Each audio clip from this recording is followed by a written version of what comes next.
Show you off in Lambos out on Collins. I be.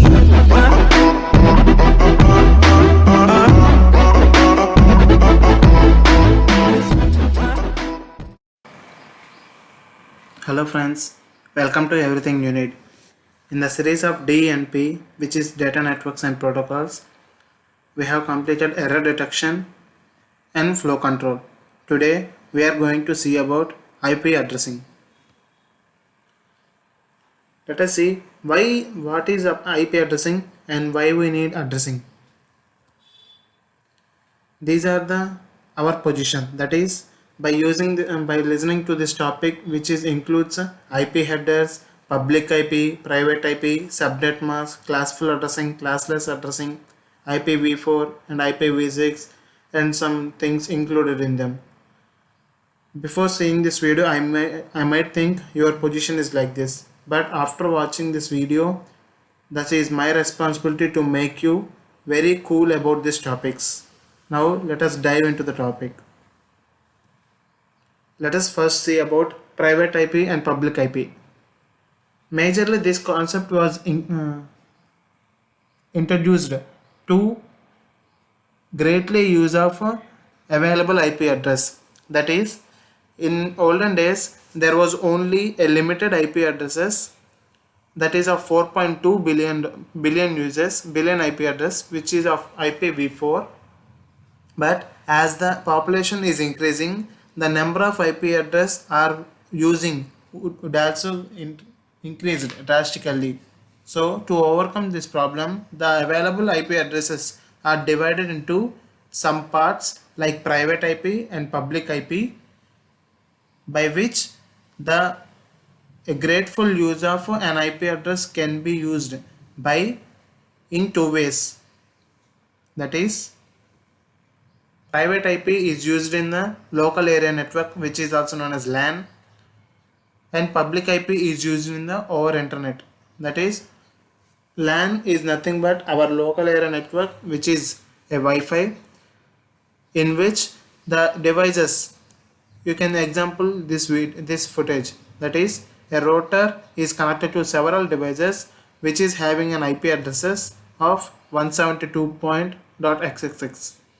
In this, all these are connected to only one domain, but here internet is also connected with a public IP address, which includes 172.31.255.255. This IP address might be available in these systems, but these two systems were not connected, interlinked. So these IP addresses would not become a clash for them.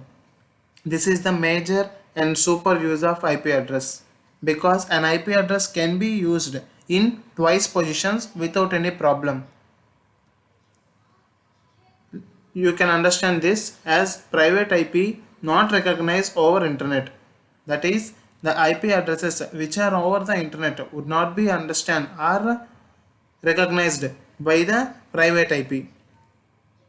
In the same way, the addresses in the private IP were not recognized by the public IP, recognized over the internet. The private IP are assigned by the local area network admin, that is nothing but our Wi-Fi providers, and the public IPs are provided by the service providers such as IANA. And the private IP are only unique over the LAN, and the public IPs are uniquely global. That is, any address in the connected in the local area are unique to each other, and the devices that are connected over the internet have different IP addresses which are unique to each other, but the addresses from public IP to the private IP might not be unique, because for a further use of available IP address, we have duplicated these addresses. By that we can use the available IP addresses in efficient manner. The private IPs are free of cost, and the public IPs cost associated with the use of public IP. That is, for greater use and better use of available IP address in the internet, this costs a little amount. And the ranges of private IP and public IP are divided into classes as Class A, Class B and Class C, which starting range from 10.0.0.0, 172.16.0.0 and 192.16.168.0.0 and ending with the ranges like this. This is the reason why we use in the general examples like 192.168.xxxx, because this is a private IP which does not cost anything for the usage. But the public IPs are, except these IP addresses, remaining all come under the public IP addresses, out of which the group D, the class D and E are meant for multi-classed and experimental use of the IP addresses. Now let us go to the next topic, that is datagram. You might think, what is a datagram? In the network, while sending any data from sender to the receiver, the packets were generated. In a packet, it is a combination of header and a data. The header is nothing but information about the sender like address or some other details about the packet's importance. A datagram is a combination of data, that is nothing but a payload, and a header, that is information about the transmitter and the destination address. The size of the header differs as we use different addressing modes. That is, in the IPv4 Internet Protocol version 4, the header size would be a minimum of 20 bytes to the maximum of 60 bytes. But in the IPv6, the minimum size is 40 bytes and the maximum size cannot be estimated, because in the IPv6 we add some extensions for our header to make it more reliable, so that the maximum address cannot be determined and the minimum address would be 40 bytes. Now let us see the next topic, that is IPv4 header, Internet Protocol version 4. In this, it is a combination of version, HELN, that is meant by header length, service type, total length, identification, flags, flag segments, etc. Let us see each of the section in detail. That is version 4, which is a 4 bits header or a section in the IPv4 header. That is nothing but a bit is nothing but a 0 or 1, as it is given that it's a 4 bit. The combination is from, which is a combination of 4 bits 0 0 0 0 to 1 1 1 1.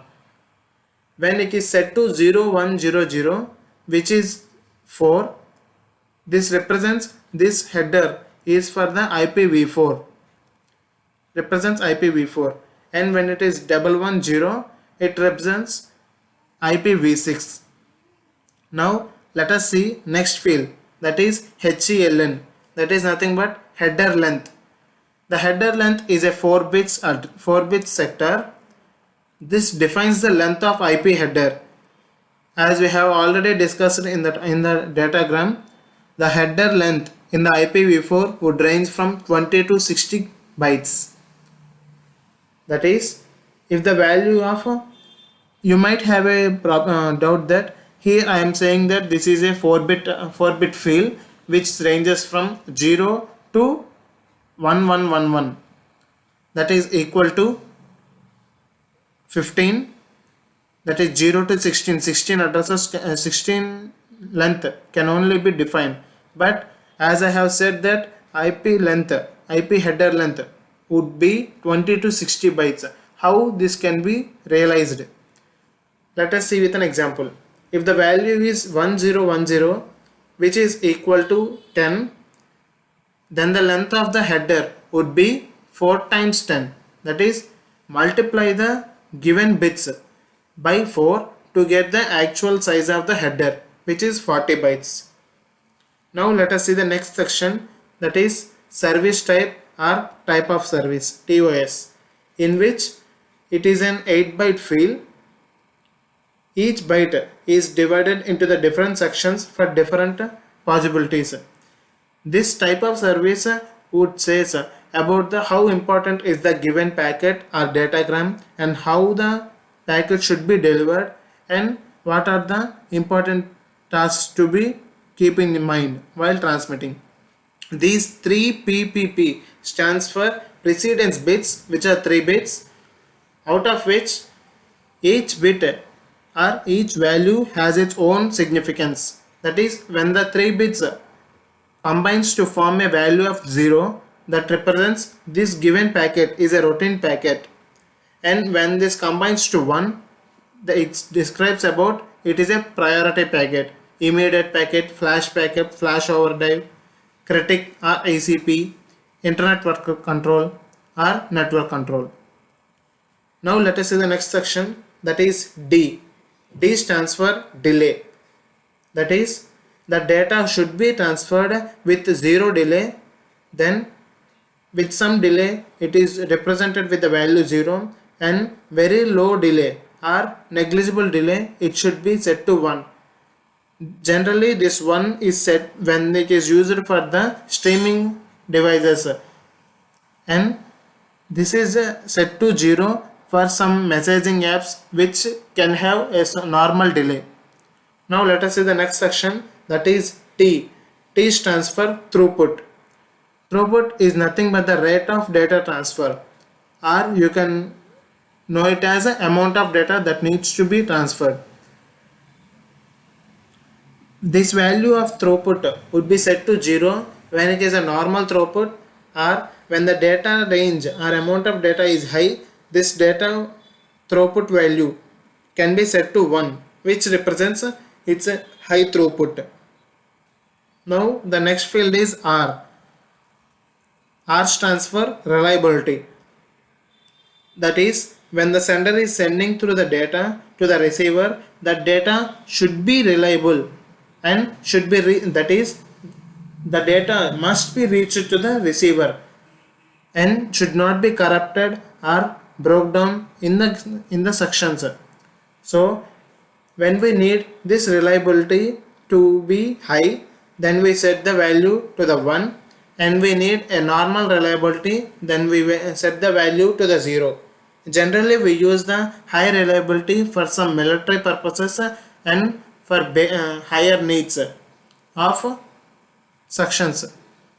Now let us see the cost of travel. Cost of travel is nothing but number of packets that needs to be shared. That is nothing but it is set to the 0 when normal monetary cost, and it is 1 when the minimized monetary cost. That is, here the given sender and the receiver in the different sections, which is a medium of different sections of people or different IP addresses. When the sender sends the packets over the field, that should be transmitted from one user to the another user to reach to the receiver. While transmitting in this field, the data should be completed in prescribed packets or low packets. Further, this represents the cost of travel. And the next field is O, which is left for the future testing. Now in the fields of IP header, we have completed version, HELN, which is header length, service types, and the total length is nothing but the total set of payload and header, which is of 16 bytes. And the identification flags and fragmentation is nothing but the fields that are associated to the sections. That is, you can understand with this an example. We want to transport an AC. When we go to the transport department or some delivery people, when we ask them we need to transport this AC, they would say this huge item cannot be transported.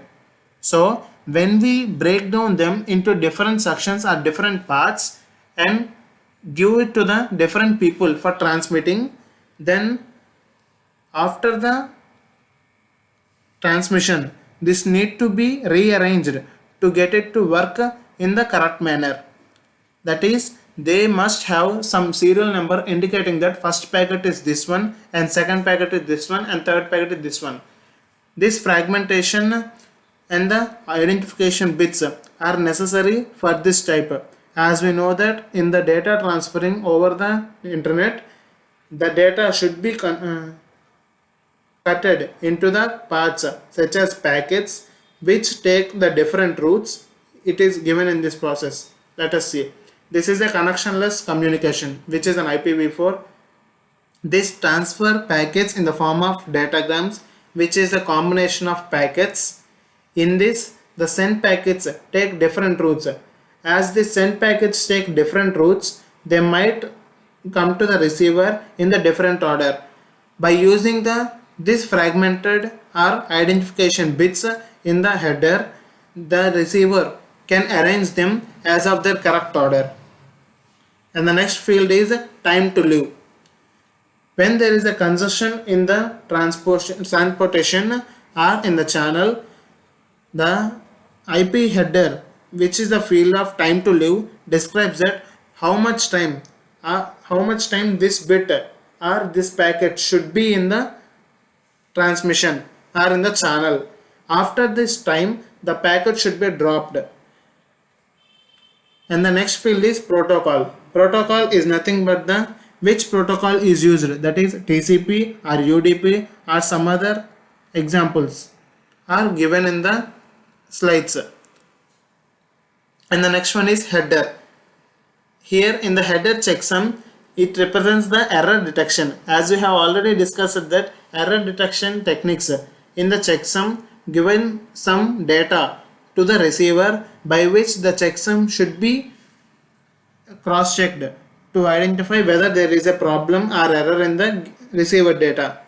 And the next field is source IP address and the destination IP address. As we know that source and destinations are using the IPv4 header, which is of 32-bit. These fields are 32-bit. And the next one is data, which is a payload. This is very detailed about the IPv4 header. This is how the data packets would transfer from the sender to the receiver, which takes different routes. So this needs the packet identification or fragmentation identification. Thank you for watching. That's it for this video, and other topics would be continued in the next video. Stay tuned to Everything You Need. Thank you.